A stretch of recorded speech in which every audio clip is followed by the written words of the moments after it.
할렐루야. 네, 하나님의 말씀 함께 보도록 하겠습니다. 사도행전 8장 1절부터 8절입니다.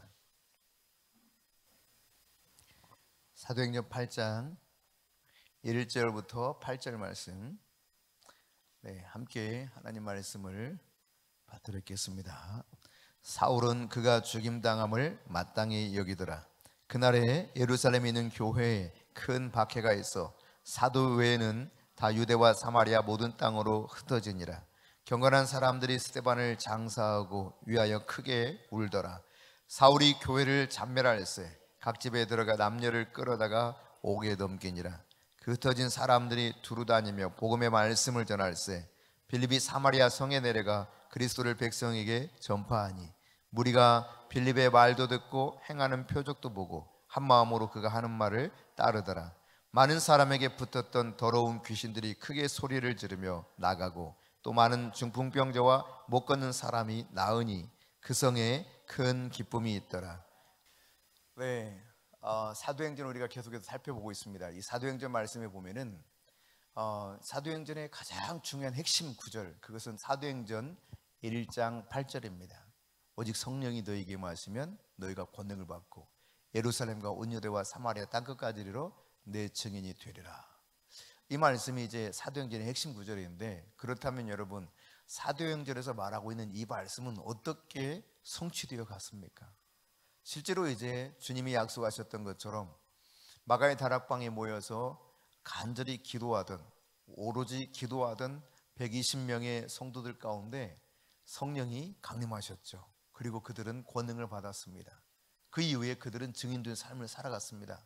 사람들을 기쁘게 하는 것이 아니라 하나님을 기쁘시게 하려고 십자가와 부활의 예수 그리스도를 증거하며 기꺼이 박해와 고난도 감수하며 살아왔었습니다. 그런데요, 앞서 살펴본 말씀처럼 예루살렘과 온 유대와 사마리아와 땅끝까지, 이 주님의 말씀은 계속해서 확장되어서 어디까지 가도록 말씀하고 있습니까? 땅 끝까지 이 복음의 증인이 되도록 명령하고 있었던 것이죠. 그런데 여러분, 어떻게 했습니까? 그들이 성령을 통하여 권능을 받고 증인된 삶을 살았는데 어디에 여전히 머물러 있어요?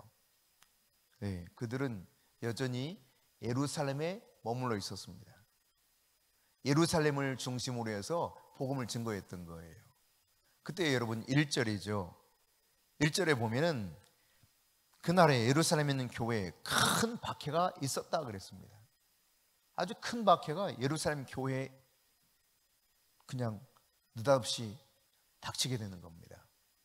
정신 못 차릴 정도로 큰 박해였던 것 같아요. 그래서 여러분 어떻게 했어요? 여기 보니까 이로 인해서 유대와 사마리아와 모든 땅으로 다 흩어졌다는 거예요. 다 뿔뿔이 흩어졌어요. 유대와 사마리아와 모든 땅으로. 그런데 여러분, 이렇게 본래 하나님께서 성령의 권능을 받아서 증인이 되려고 할 때 온 예루살렘, 온 유대, 사마리아와 땅끝까지 가서 증인이 되려고 하는데 가지 않고 예루살렘에 머물러서 그 성내에만 머물러서 증인된 삶을 살았거든요. 그러니까 주님의 본래 의도와는 다른 그런 삶을 살았던 것이죠. 일부만 그들이 그 말씀 따라 순종하면서 예루살렘의 증인의 삶을 살았던 겁니다. 그러자 여러분, 큰 박해가 일어나게 만들고 그들은 다 흩어지게 되었어요. 이것이 사람의 계획으로 된 것입니까? 아닙니다, 여러분. 하나님이 이 모든 것을 주도적으로 일으키신 거예요. 그러니까 하나님이 이 모든 삶의 주관자라는 사실입니다. 그래서 이로 인해서 유대, 사마리아 다 흩어지죠. 그래서 그들은 어떻게 합니까? 복음을 전하게 됩니다. 다만 사도들, 그들은 아직 이 예루살렘에 남아있다고 하는 사실을 가르쳐주고 있죠. 사도들 외에는 모두가 다 이와 같이 흩어졌다. 얼핏 생각했을 때요, 아니 사도들이 먼저 가야 되는 거 아닌가? 이런 생각이 들기도 해요. 그러나 여러분, 6.25 동란 시절에 피난을 사람들이 막 가지요. 특히 교회를 박해하게 될 때 성도들이 이제 피난을 가게 되었습니다. 근데 그때 떠나지 않은 부류의 사람들이 있었죠. 여러분이 기독교 역사에서 아시는 것처럼 거의 대부분의 목사님들이 교회를 지켰습니다. 교회를. 죽더라도 여기 교회를 내가 지키겠다. 마치 그런 것처럼 사도들이 죽음을 불사하고 목숨을 걸면서 이 예루살렘을 사수해야 되겠다라고 하는 마음이 그들 안에 있었던 거죠. 그 외에 모든 사람들은 다 이 박해로 말미암아 흩어지게 됐습니다. 근데 흩어져서 결국 그들이 했던 일은 앞서 우리가 살펴본 것처럼 유대, 사마리아 모든 땅으로 다 흩어져서 예수의 십자가와 부활의 도를 전했다는 이야기입니다. 여러분 3절 말씀에 보면은 이 당시 사울이라고 하는 사람이 등장하고 있는데, 사울이 교회를 잔멸할세 그랬어요. 그러니까 교회를 박해하는데 선봉장이 누구냐? 사울이에요. 사울. 이 사울은 1절에 보면은 스데반을 직접 돌로 쳐서 죽이는 일은 하지 않았지만 뭐라고 되어 있습니까? 그가 죽임당함을 마땅히 여기더라. 그러니까 동의했다는 이야기입니다. 동의. 직접 살인에 가담하지는 않았지만 그 살인하는 일에 맞아, 그렇게 해도 당연한 거야, 이렇게 인정하고 받아들였다는 이야기죠.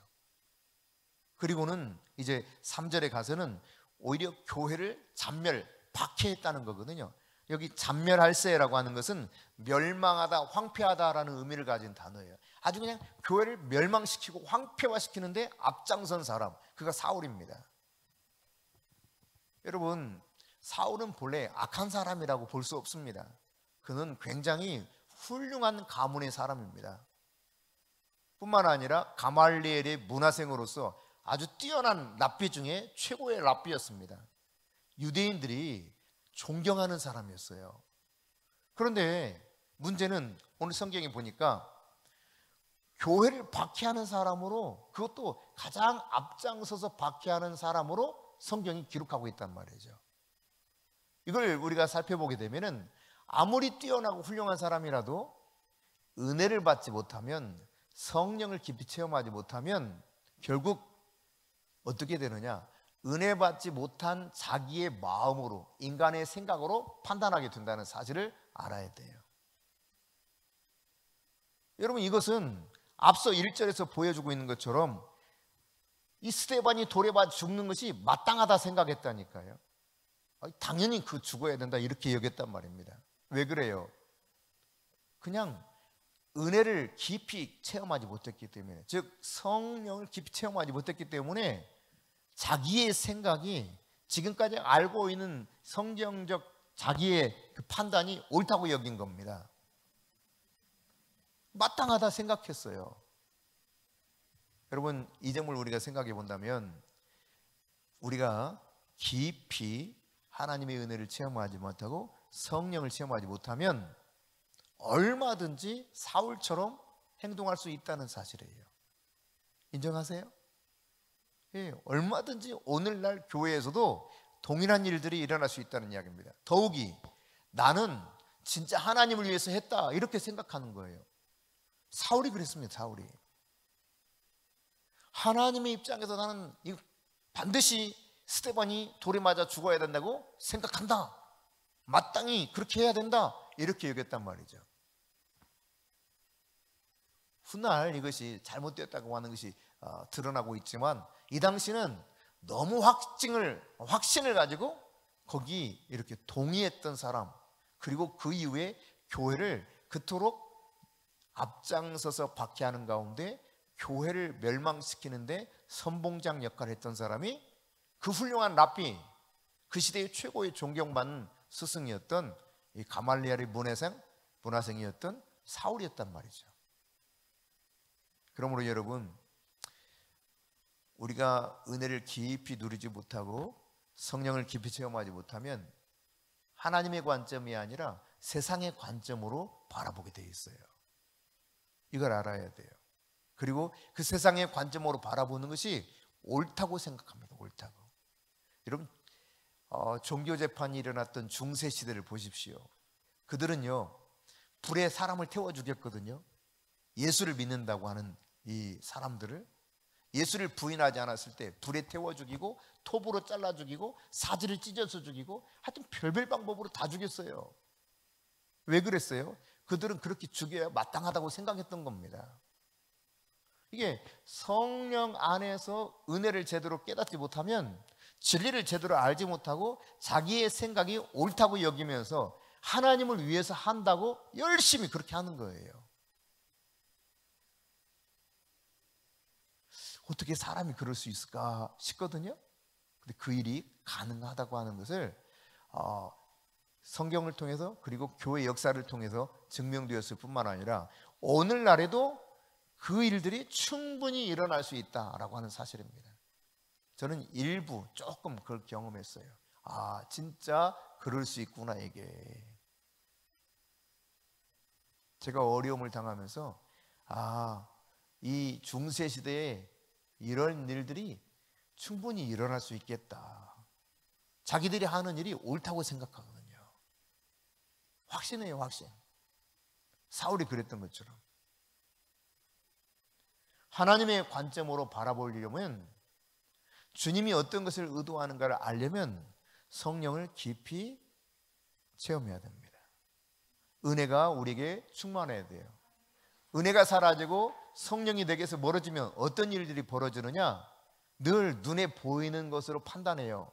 세상적인 관점으로 판단하고 결정하게 되는 것입니다. 여러분, 이런 경우도 있었잖아요. 마태복음 18장에 보면은 예수님께서 변화산에 올라가시거든요. 변화산에 올라가셔가지고 막 옷이 희게 바뀌고 얼굴도 광채가 나요. 그러는 가운데 모세와 엘리야가 거기 내려옵니다. 어마어마한 장면을 누가 목격하겠느냐? 베드로, 야고보, 요한이 본 거예요. 여러분, 그 광경을 여러분 직접 한번 본다고 생각해 보세요. 응? 그냥 이렇게 가정해봐. 내가 베드로야, 내가 베드로. 아니, 내가 예수님이야. 가정이에요. 가정. 또 엉뚱한 소리 하지 말고, 내가 가정인데 내가 예수님이야. 그러니까 그 당시 인간 예수란 말이에요. 인간 예수. 그런데 갑자기 얼굴빛이 막 광채가 나. 빛이 팍 나요. 그러면 이 옷이 막 희게 바뀌어. 그리고는 갑자기 막 모세와 엘리야가 딱 내려와가지고 막 내 앞에서 막 이야기를 같이 해요. 그럼 여러분 어떨까? 우와, 이게 도대체 무슨 일이야? 난리 나겠죠? 그때 베드로가 그런 겁니다. 그 모습 보고, 주님, 여기 너무 좋아요. 저 세상 더 이상 내려갈 필요 없어요. 저희가 말씀만 하시면 여기 집을 세 채 지을게요. 집을 세 채. 그리고 여기 하나는 우리 주님 위해서, 하나는 모세를 위해서, 하나는 엘리야를 위해서 여기다 집 세 채 세울 테니까, 우리가 세울 테니까, 건축할 테니까 절대 내려가지 마십시다. 막 이런단 말이에요. 여러분, 이게 뭘 모를 때 이야기하는 거예요. 또 여러분 어떻게 합니까? 겟세마네 동산에서 예수님이 피땀 흘려 기도합니다. 근데 그 전에 어떤 일이 벌어지느냐? 사실은 예수님께서 내가 예루살렘에 올라가 대제사장들과 장로들에게 넘겨져 가지고 공회에 넘겨져서 그들로 하여금 이제 신문을 받고 결국 내가 십자가에 죽게 될 거다. 그런데 나는 사흘 만에 다시 살아날 거야. 이 이야기할 때 베드로 뭐라 그랬어요? 주님을 막 꾸짖습니다. 예수님을 꾸짖으면서 절대 그런 일이 있어서는 안 된다는 거예요. 그때 주님이 뭐라 말씀하셨습니까? 사탄아 물러가라.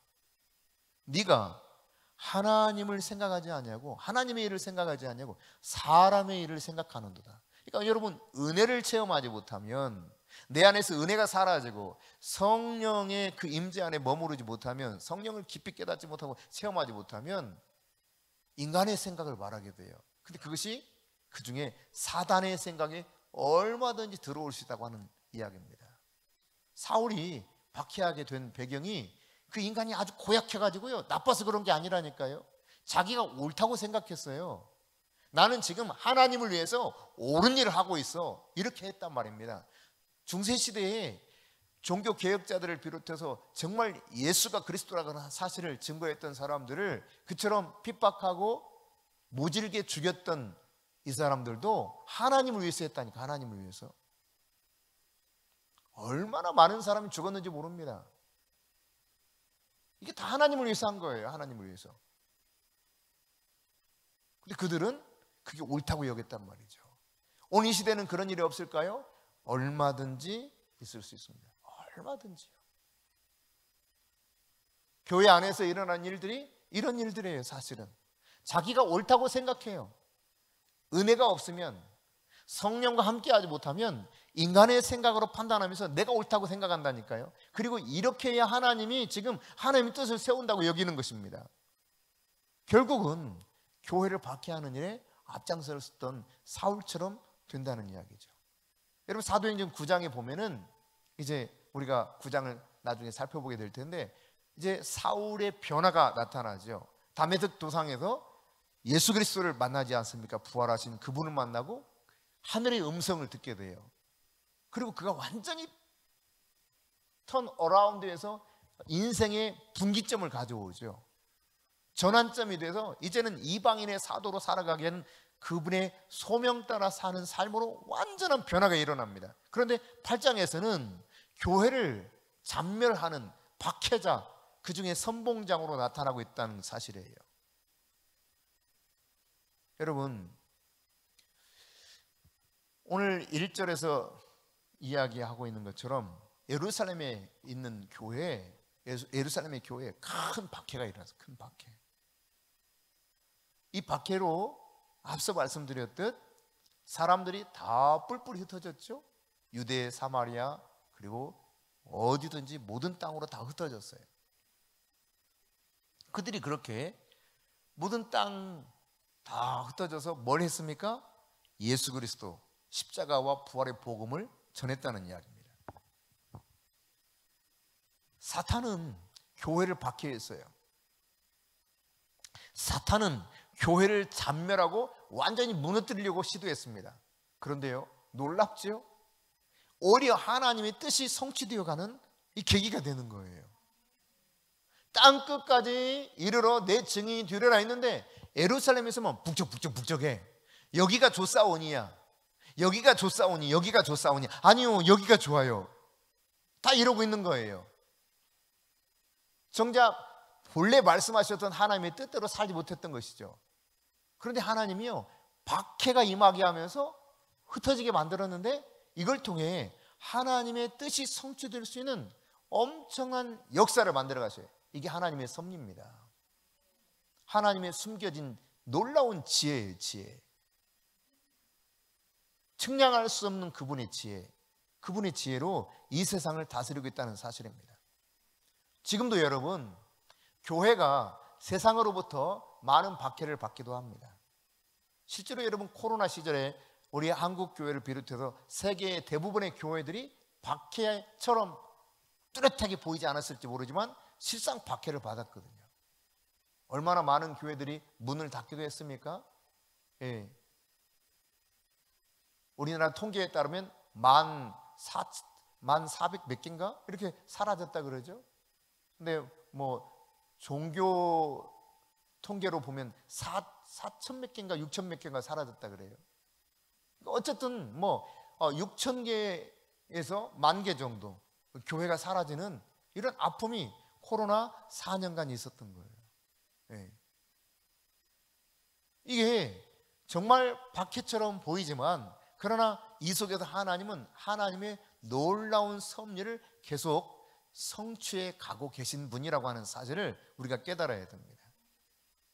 여러분, 교회가 바로 서는 계기가 바로 어려운 박해를 통해서 일어날 수 있다는 사실이죠.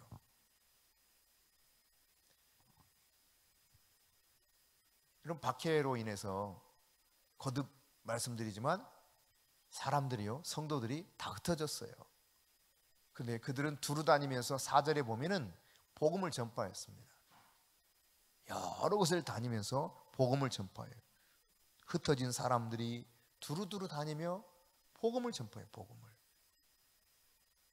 새로운 교회를 만들어가는 것입니다. 예루살렘 교회만 있었는데 이제는 가는 곳마다 복음을 전파해서 가는 곳마다 교회가 새롭게 세워지는 거예요.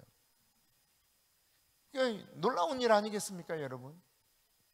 그러니까 이들은 모여서 여기만 조사오니 하고 예루살렘 교회에 모여 있었다면 이제는 막 어쩔 수 없이 박해로 인해 흩어졌는데 흩어진 교회가 된 것입니다. 여러분, 그들이 흩어져서 뭘 했습니까? 본래 예루살렘에 모였을 때 했던 것처럼 그대로 한 거예요. 5절부터 7절 우리 같이 한번 읽어보겠습니다. 빌립이 사마리아 성에 내려가 그리스도를 백성에게 전파하니 무리가 빌립의 말도 듣고 행하는 표적도 보고 한 마음으로 그가 하는 말을 따르더라. 많은 사람에게 붙었던 더러운 귀신들이 크게 소리를 지르며 나가고 또 많은 중풍병자와 못 걷는 사람이 나으니 그랬어요.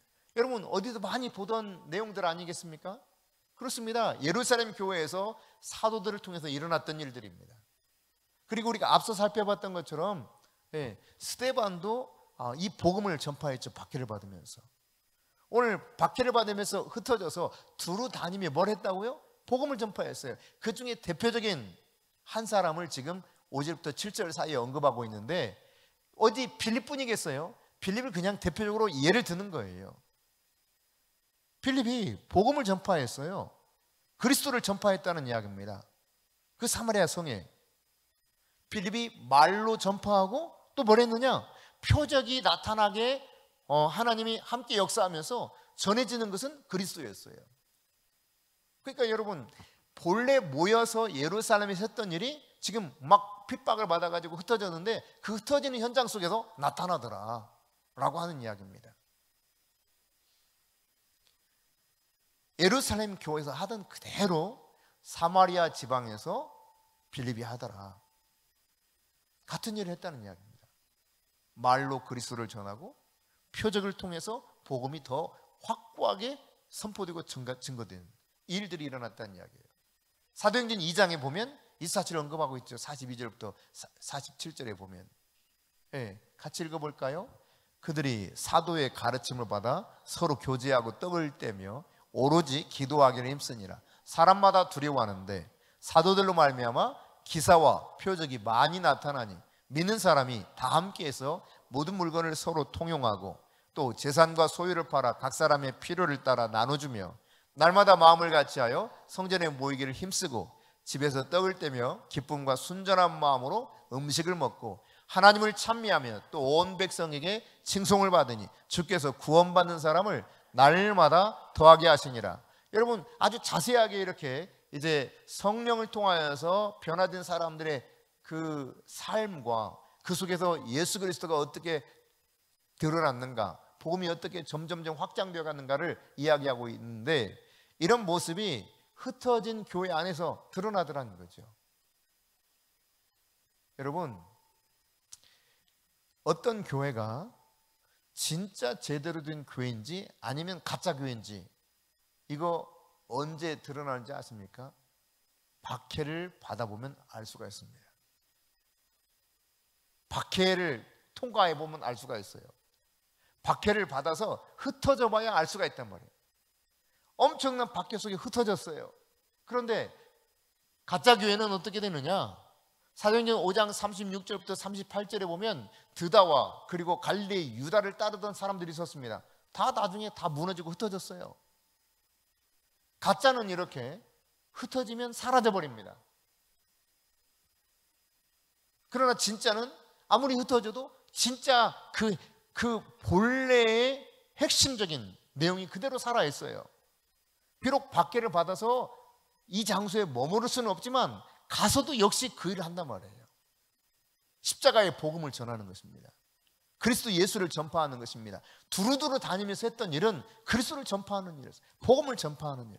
그때 주께서 말로 그렇게 그리스도를 전하고 복음을 전할 때 성령이 함께 역사하셔서 표적을 드러내요. 그리스도가 얼마나 우리에게 놀라우신 분인가.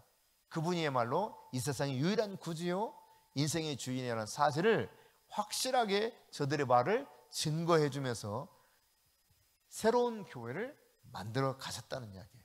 누가 그 일을 하셨습니까? 네, 주님이 하신 거예요.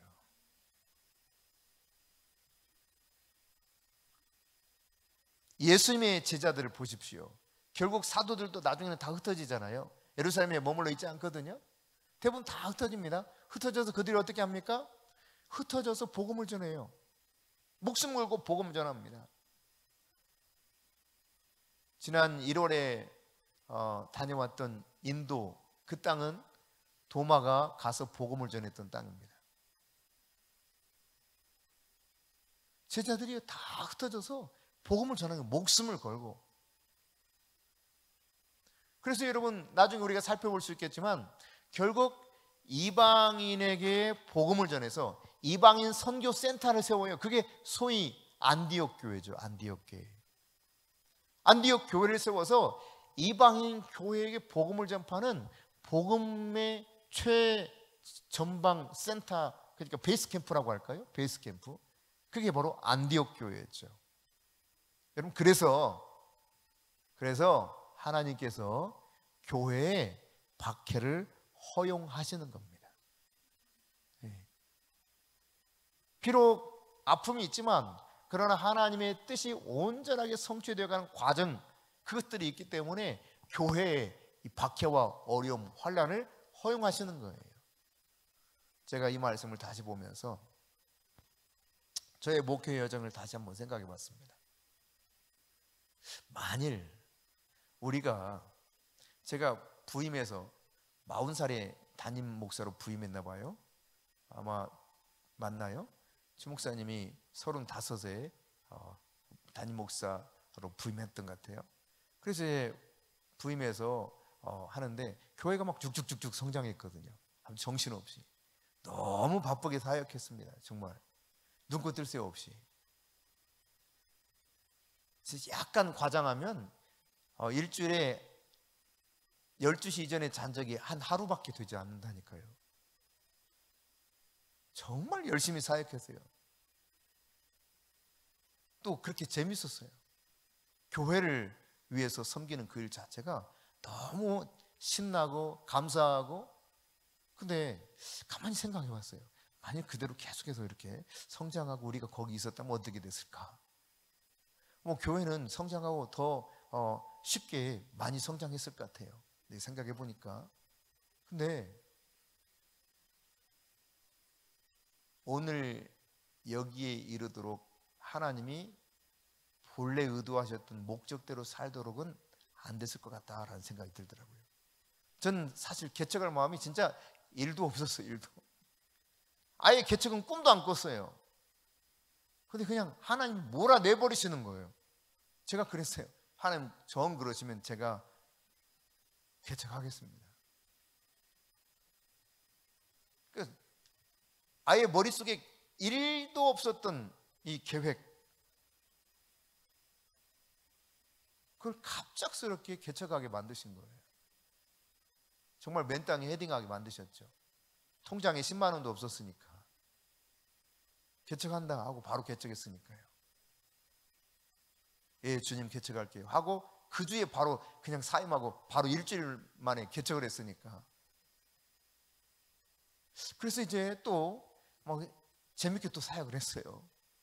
그래서 6년 만에 또 건축해야 된다 막 이래가지고 그것도 하나님이 막 시켰단 말이죠. 그래서 제가 안 하려고 하다가 버팅기다가 예 그러면 하지요 그랬어요.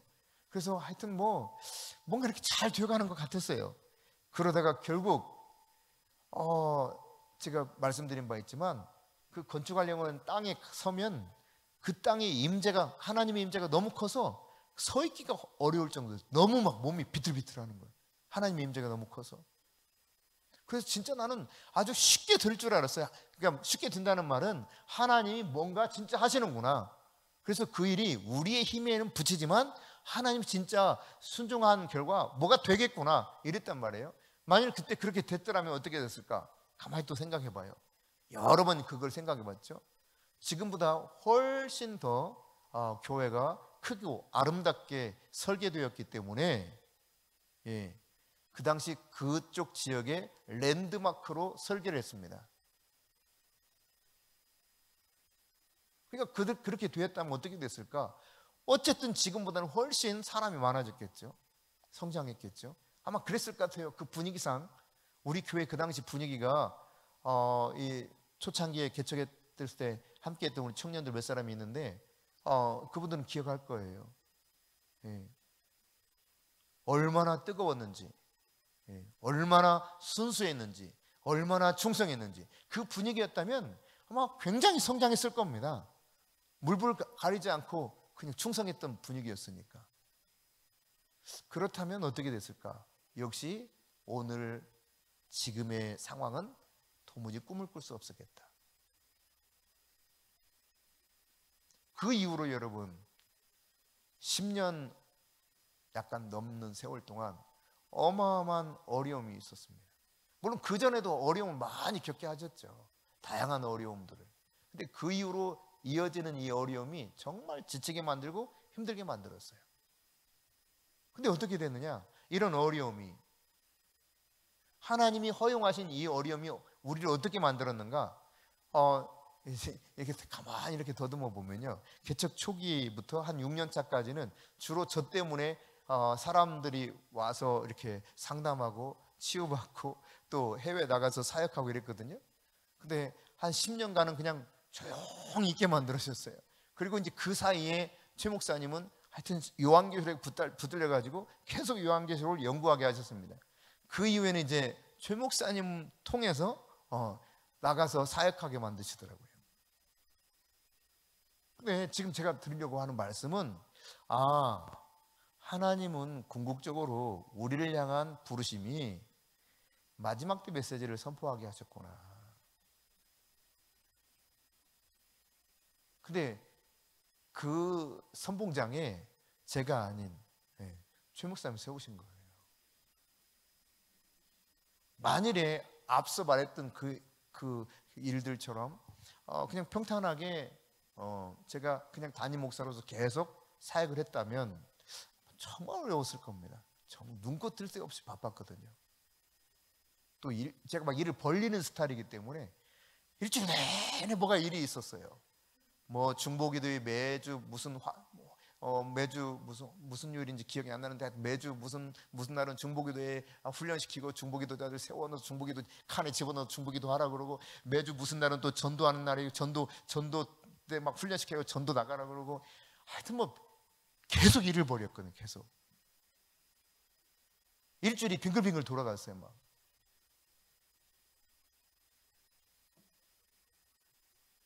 그러니까 생각해보면 도무지 지금의 상황은 하나님이 의도하신 이 일은 이루어질 수 없었겠다.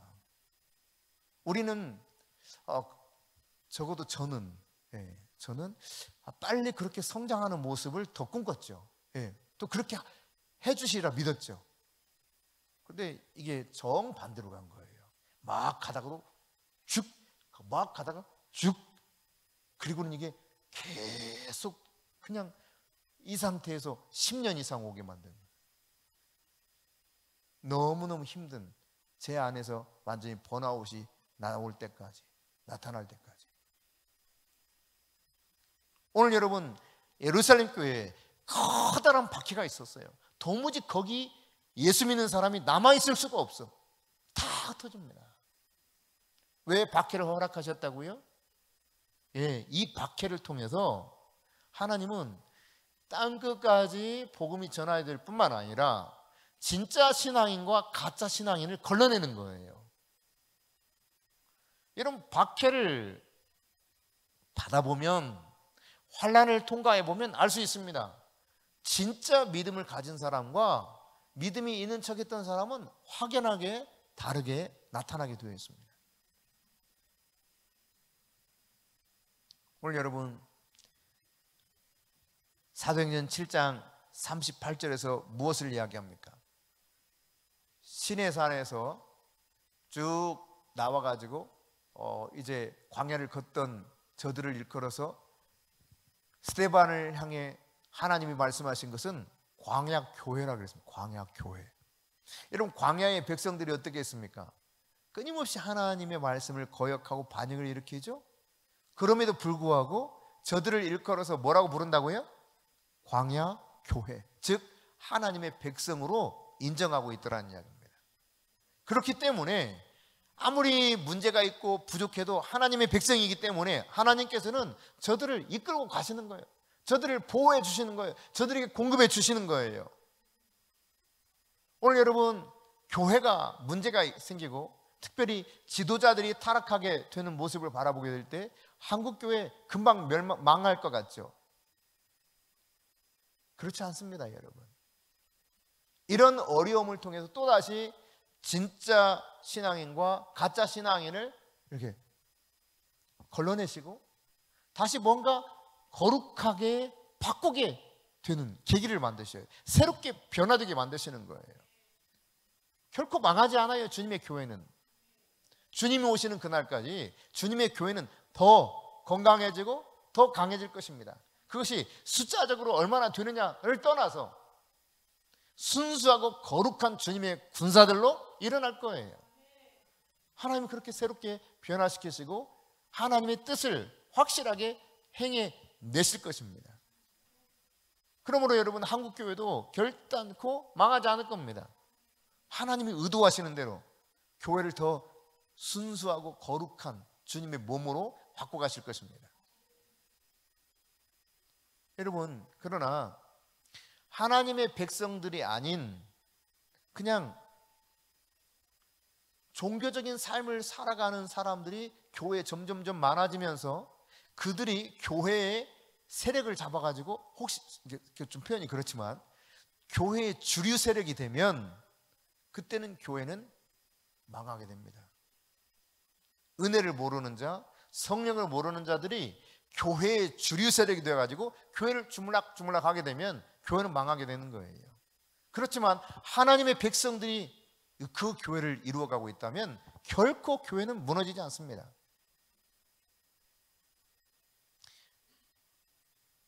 그러므로 여러분이 항상 은혜를 사모하시기 바랍니다. 더욱 큰 은혜를 사모하십시오. 성령을 갈망하시기 바랍니다. 은혜를 받아야 됩니다. 그래야 하나님의 진짜 거룩한 백성이 될 수 있습니다. 성령을 제대로 체험해야 하나님의 진짜 자녀로서 주님의 몸된 교회를 바르게 세워갈 수 있는 사람이 될 수 있는 것입니다. 어떤 박해가 와도 환난이 와도 이길 수 있게 되는 거예요. 은혜가 사라지면 교회는 이제 문제가 점점 커지게 돼요. 그렇기 때문에 여러분, 누구를 탓할 필요가 없어요. 나에게 하나님의 은혜가 얼마나 있는가, 나 자신을 돌아보는 거죠. 주님, 제가 하나님의 은혜에 완전히 푹 젖게 하옵소서. 주님의 은혜를 더 깊이 누리게 하옵소서. 그렇게 되면 바라보는 관점이 세상적인 관점이 아니라 하나님의 관점으로 보이기 시작해요.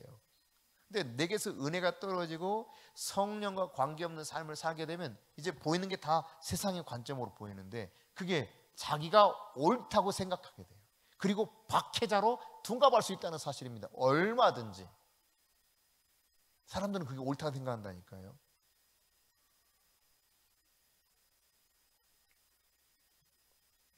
여러분, 그런데 오늘 이 본문에서 보여주는 것처럼 비록 흩어졌지만, 흩어진 교회가 되어서 새로운 교회를 형성했지만 그들이 이처럼 건강하게 그리스도를 전파하면서 말로 복음을 전하고 또 드러난 표적을 통해서 그 복음을 확실하게 증거했던 것처럼 이런 건강한 흩어진 교회가 되려고 하면 늘 제대로 모이는 교회가 돼야 돼요. 올바르게 모여서 주님을 온전히 만난 교회가 되어야 되는 것입니다.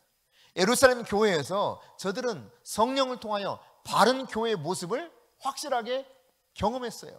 그걸 배웠어요. 그걸 함께 이루어갔어요. 그렇기 때문에 흩어졌다 할지라도 바른 교회를 만들 수 있었던 것입니다. 그런데 내가 모였을 때 그 주님을 제대로 모르면, 살아계신 그분을 제대로 만나지 못하면 어떤 문제가 있어서 나로 하여금 하나님이 흩어지게 할 때 내가 과연 내 믿음을 지킬 수 있을까? 네, 틀림없이 무너지고 말 겁니다. 코로나가 그걸 여실히 보여줍니다. 아무것도 아닌데도요. 실제로 여러분, 큰 교회, 우리나라 큰 교회들 가운데 지금 위기가 많이 왔습니다. 물론 작은 교회는 더 휘청휘청거렸지만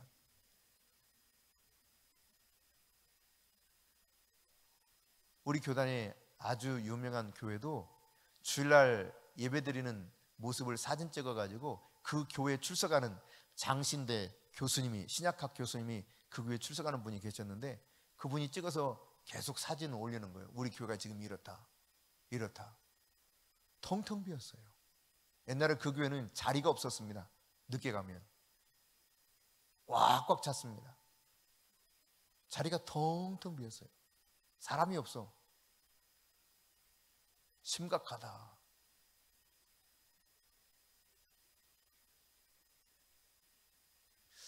제가 얼마 전 어떤 목사님께 들었는데, 지금 어떤 목사님께 들었는지 기억이 잘 안 나더라고요. 기억이 이제 가물가물 막 해가지고 잘 기억이 안 나는데, 그 목사님이 이런 말씀하시더라고요. 자기 딸이 이제 자기 자녀가 셋이래. 하나 고등학생, 하나 중학생, 하나는 막둥이가 이제 초등학교 4학년이라든가 2학년이라든가 그렇다는 거예요. 근데 이제 이 막내가 딸인데, 아빠 우리 반에 예수 믿는 애가 딱 한 명이야. 그래. 누구? 나.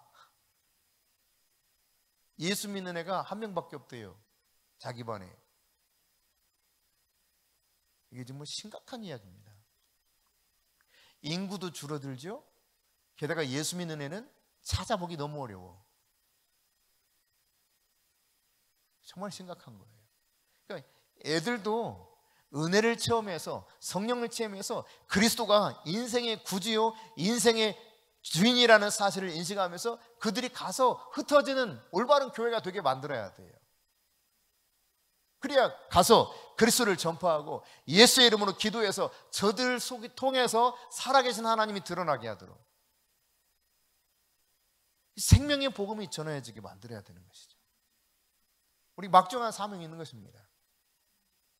사실 이렇게 어려워진 시기는 어찌 보면 기회거든요. 위기라고 하는 것이 위태롭기도 하지만 기회가 되는 때가 위기 아닙니까? 위험하고 그러나 기회가 되는 때, 그게 위기거든요. 오늘 여러 가지 예수 믿기 어려운 환경 속에 노출되어 있을지 모릅니다.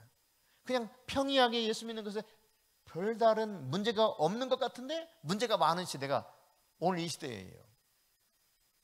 예수 믿는 사람이 조롱받고 예수 믿는 사람이 걸핏하면 사람들로부터 비웃음거리 됩니다. 정말 믿음을 지키고 올바른 진리에 입각해서 살아가려고 하면 너무 어려운 시대가 지금 이 시대일 수 있습니다. 그래서 사람들이 익명의 크리스찬을 자처하죠. 예수 믿지 않는 척. 그래서 예전에 지구촌 교회 이동원 목사님이 자기 교회 이제 성도 중에 한 사람이 우리나라 굴지의 기업에 뭐 약간 높은 지위에 있었던 사람이 있었대요. 그래서 차를 타고 지나가다가 그 건물이 바로 옆에 지나가서 거기 들어가가지고 만났다는 거예요. 찾았다요. 근데 이 사람 만나러 왔다. 어떻게 관계가 어떻게 되니까 이 사람이 다니는 교회 담임 목사다. 그러니까 그분이 교회 다니세요? 그러더라는 거예요. 전혀 몰랐다는 거예요. 회사 직원들이. 그 사람이 교회에서는 아주 신실한 크리스찬이었어요. 그래서 직분도 줬어. 뭔가 중요한. 근데 정작 회사에서 목사님이 가다가 갑자기 들러서 만나서 뜻하지 않은 회사 신방을 했는데 그때 충격을 받은 거예요. 회사에서는 아무도 그가 교회 다니는 걸 몰랐다는 거예요. 그럼 어떻게 살았다는 것입니까? 동일하게 살았다는 이야기입니다. 그냥 동일하게, 똑같이.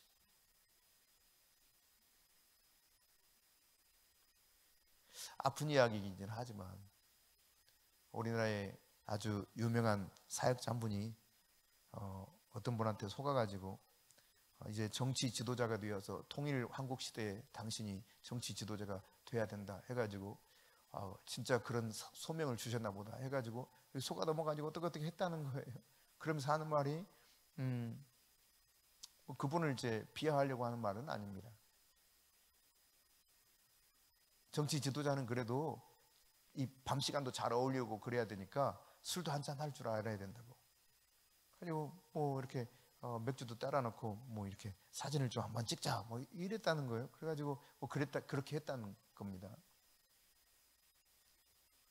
이게 여러분, 그러니까 내가 세상에 어울리기 위한 어떤 것을 이렇게 어떤 태도를 가져가기 시작하면 쉽게 무너져 내릴 수밖에 없는 겁니다. 한국 교회가 발칵 뒤집어졌거든요. 그 일 때문에. 뭐 제가 자세한 이야기는 하지 않겠습니다. 뭐 너무 이제 알려진 사실이라서.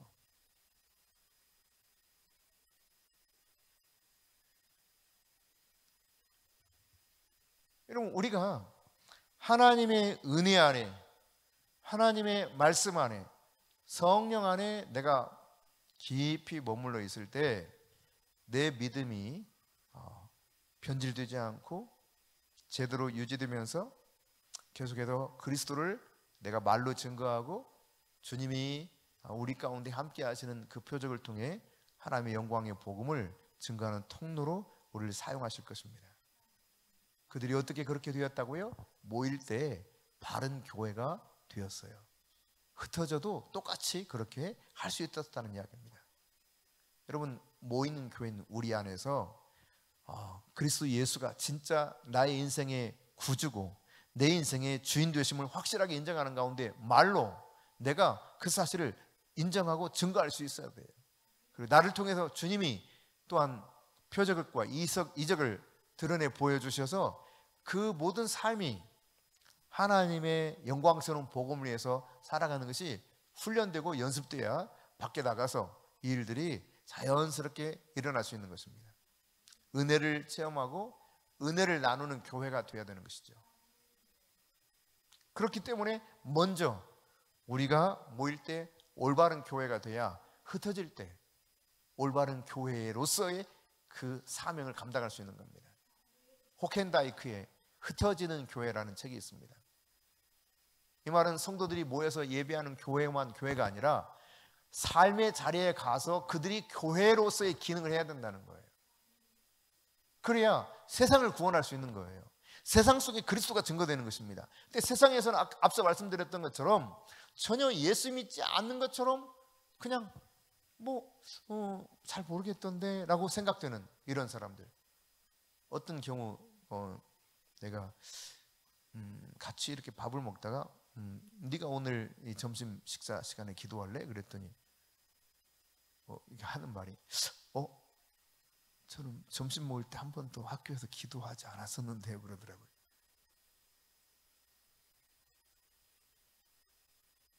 그런 친구들도 있어요.